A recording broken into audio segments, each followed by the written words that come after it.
દોસ્તો, તમે તમારા નોકરી ધંધા બિઝનેસ પર કે ઓફિસમાં અગર તમારી જોબ પણ હોય તો શું થઈ ગયું, પણ તે તમારો જે વ્યવસાય જે ધંધો હોય ને તેને તમે ક્લિયર અને સાફ સફાઈ બહુ વ્યવસ્થિત રાખો. એવું ના સમજો કે હારા મારું શું છે, મારા પોતાનું થોડી છે, મારે ખરાબ થઈ જાય મારે શું વાંધો, એવું નથી. પોઝિટિવ એનર્જી તમારી જે વસ્તુ તમારા સામાન અને તમારી દુકાન ધંધો જો ક્લિયર રહેશે ને ચોખ્ખો, લક્ષ્મી આવશે, લક્ષ્મીનો વાસ થશે. ભગવાન ઓટો મોડ પર તમને પ્રગતિ આપશે. અગર તમારી વિચાર શક્તિ એવી હશે કે ભાઈ આપણું શું જાય, આપણે તો ભાઈ સાંજે વાળતા પૂરી, આપણે ટાઈમ જોઈને નીકળી જવાનું, પછી વાળતા પૂરી, એવું નહીં આવે.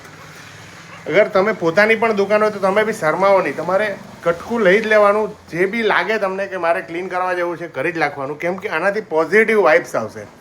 પછી આ વસ્તુ કર્યા પછી તમને ધંધામાં બહુ જ સારો ફરક પડશે.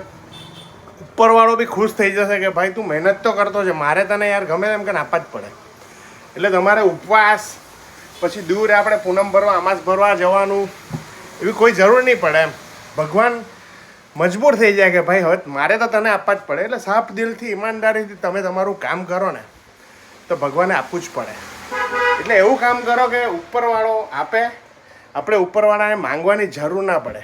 પ્રાર્થના કરી શકીએ કે ઉપરવાળા મને એવી શક્તિ આપ કે મારે મારું લીગલી જે પણ કામ મારે કરવું જોઈએ ને એનામાં મને શરમ ના આવે, મારે કામ કરવાની ફૂલ ઈચ્છા થાય અંદરથી. બસ ઉપરવાળા પાસેથી એટલું માંગો, પછી ઉપરવાળા પર છોડી દો, ઉપરવાળો બેસેલો છે.